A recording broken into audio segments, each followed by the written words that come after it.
Hello, good morning 4th class students. Today we will discuss about third question in our lesson, our shelters. Textbook page 111, textbook answers page 170.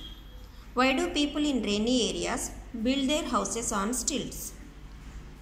Rainy areas lo unde people stilts meeda ilలను ఎందుకు నిర్మించుకుంటారు రాయమన్నారు. Houses in Assam are built on stilts to protect people living in them from snakes, damp soil and floods which occur at a possibility of one per year. అస్సాంలో నివసించే ప్రజలు వాళ్ళ హౌసెస్ని ఏం చేస్తారు, stills మీద నిర్మించుకుంటూ ఉంటారు. ఎందుకంటే ఆ ఇంట్లో నివసించే పీపుల్ స్నేక్స్ నుండి అలాగే డ్యామ్ సాయిల్ నుండి ఫ్లడ్స్ నుండి రక్షించుకోవాలి అంటే స్టిల్స్ మీద ఇళ్లను నిర్మిస్తూ ఉంటారన్నమాట. ఇక్కడ అసోం అనేది రెయిన్స్ ఎక్కువగా పడే ప్రాంతం అన్నమాట. సంవత్సరం పొడవుతా వర్షం అనేది పడుతూ ఉంటుంది. కొన్నిసార్లు ఆ వర్షపాతం అనేది కొన్నిసార్లు ఎక్కువ అవుతూ ఉంటుంది, కొన్నిసార్లు తక్కువ అవుతుంది. ఒక్కొక్కసారి పర్ ఇయర్కి వచ్చి ఒక్కొక్కసారి ఫ్లడ్స్ అనేవి వరదలు అనేవి కూడా వస్తూ ఉంటాయి అన్నమాట. In areas which receive heavy rainfall it tends to flood.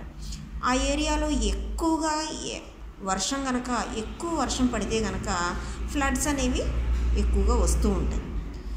So houses built on stills for away from the flood water. మరి ఆ ఫ్లడ్ వాటర్ ద్వారా అనేక యానిమల్స్ కానీ స్నేక్స్ కానీ ఇట్లా కొట్టుకొని బురద ఇవన్నీ కూడా కొట్టుకొని వస్తూ ఉంటాయి. కొన్ని చెట్ల యొక్క ఆకులు, ఈ కర్రలు ఇవన్నీ కూడా కొట్టుకొని వస్తూ ఉంటాయి కదా ఫ్లడ్స్లో. అందుకోసమని మరి అవి డైరెక్ట్గా కిందకే కడితే కనుక ఏమవుతుంది, మునిగిపోయే ప్రమాదం ఉంది, అలాగే అవి ఇళ్లలోకి చేరే ప్రమాదం ఉంది. అందుకోసమని ఏం చేస్తారు, ఈ ఇళ్ళని స్టిల్స్ మీద కడతారనమాట. అంటే కింద పోల్స్ ఉంటాయి, తర్వాత స్లాబ్ లాంటిది ఉంటుంది, అంటే ఇది కర్రలతో నిర్మిస్తారు, దానిపైన ఇల్లు నిర్మించుకుంటారు అనమాట.